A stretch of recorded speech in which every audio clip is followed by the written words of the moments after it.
Watch this satisfying moment when you stop overthinking your serve return and your opponent has no idea what's coming next. Losing is just a phase, you have to understand that. This is really important. Don't beat yourself before your opponent even does anything.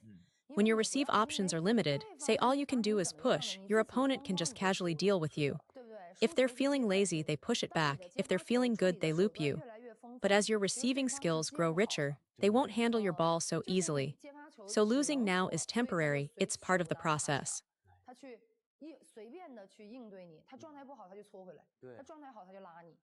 When your receive is one-dimensional, you fall into an extremely passive state. Now, even though we're ultimately solving a spin reading problem, the bigger issue most of you face is mental. Your overall focus and attention during the receive just isn't sharp enough. Think about it, when your opponent serves, where is your attention? It's always a beat behind the ball. You feel like you can never quite track it. Some of you play for years and still feel late to every serve. You can't pin down the ball, your concentration drifts, your body isn't engaged, your mind isn't engaged. It's your eyes, your body, and your mindset all falling short at once. So let's change that.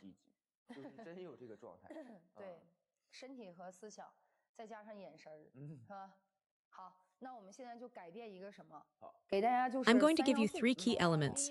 Element 1, don't stand dead still.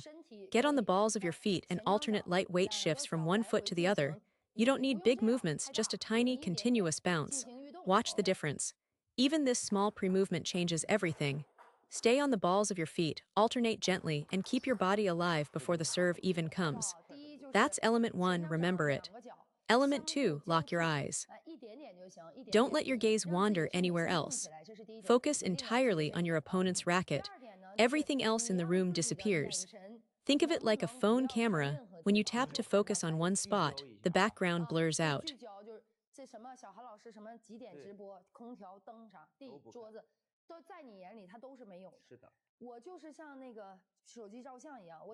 You focus right on their contact point.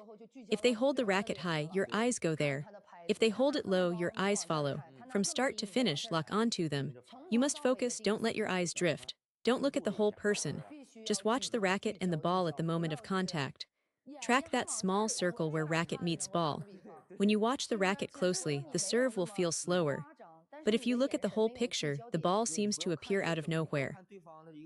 So commit your gaze to their contact point. Your line of sight should be level with their striking hand. What does level mean? If your opponent is crouching low to serve, you match that height.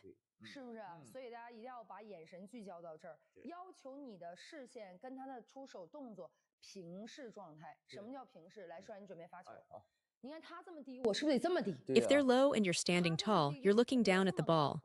From that angle, every ball looks low, and you end up lifting everything, constant errors. So you and your opponent must be at eye level. Now, here's a bonus. At the amateur level, when you watch the ball's arc closely, you can often read topspin versus backspin just from the trajectory. You don't even need to decode the racket motion perfectly. That's element 2. Element 3, the instant the ball hits your opponent's side of the table, that sound, that bounce, you must have your spin judgment ready. Topspin or backspin, watch this. My partner serves to the backhand, I call it immediately on the bounce. Down, up, right at that sound I already know. When you train this judgment at the bounce, your preparation time expands dramatically.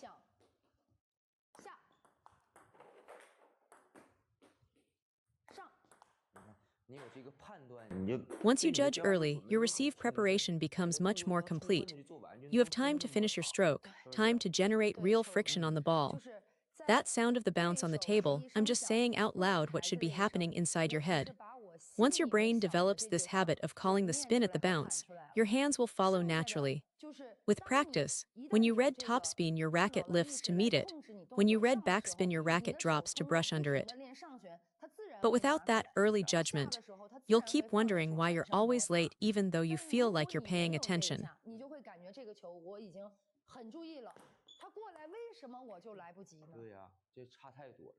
The time gap is enormous. While the ball is traveling through the air after the bounce, that's your preparation window. But most of you are standing still during that window, frozen blank.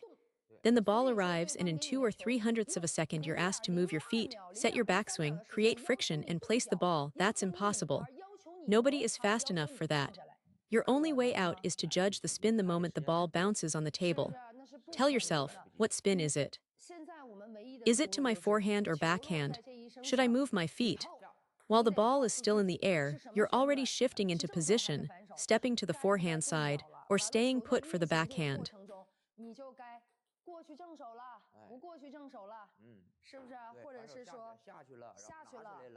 Whether it's a push or something else, you must be ready. Otherwise, you're panicking, your stroke never finishes, your feet never arrive. That's the real cause of your errors. Remember these 3 points. Now, with our mindset and 3 elements in place, let's talk about reading spin. Spin on a serve is genuinely complex. In the receive game, the variety of spin you'll face is enormous. For example, watch this serve I'm about to show you. Think carefully, is it side spin topspin, side spin backspin, or is it a half and half no spin type of ball? This is the kind of question you need to be asking yourself every single time a serve comes your way.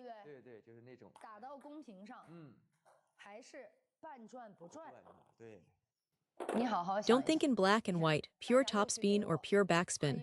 Watch what happens when I demonstrate. If you attack this serve, it goes into the net.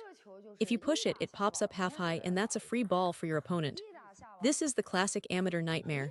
The half and half serve, part spin, part no spin. You push and it floats high, you drive and it dumps into the net.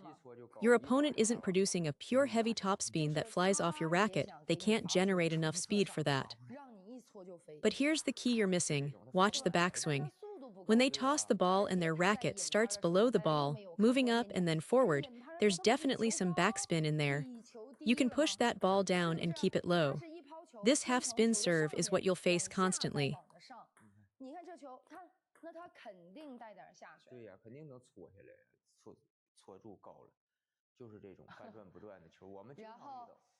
Let me share my receiving philosophy. Say my opponent serves side spin, most of us can read that. Here's what I do, watch this, I loop it like this. Yes, it's a high arc, a spin loop. I'm testing their spin first. I want to stay safe, feel out how much rotation they put on it, then apply my maximum friction to make the ball very spinny. Now I check, how high is my arc over the net? If after full friction the ball clears the net by a lot, next time I can reduce my friction by 20 or 30%, and that ball will usually be a winner. It's all about adjusting. I start by looping with maximum friction and spin against that side spin serve.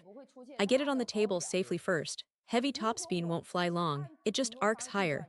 But if my opponent's backspin is extremely heavy and my full friction loop barely clears the net, that tells me something. Their underspin is too strong for me to attack aggressively right now. You can't just rip the next ball, you'd miss badly. This concept is genuinely important. Ultimately, what grows over time is your tactical awareness, not just your stroke. It's the decision-making that separates. Every time you play, different opponents and different balls create new problems. What matters is how quickly you solve them. Do you need 2 years against someone to figure them out, or just a few rallies? That's real ability. True improvement means having solutions for every new situation, not just raw power from basic training. At the advanced stage, what you're building is adaptability.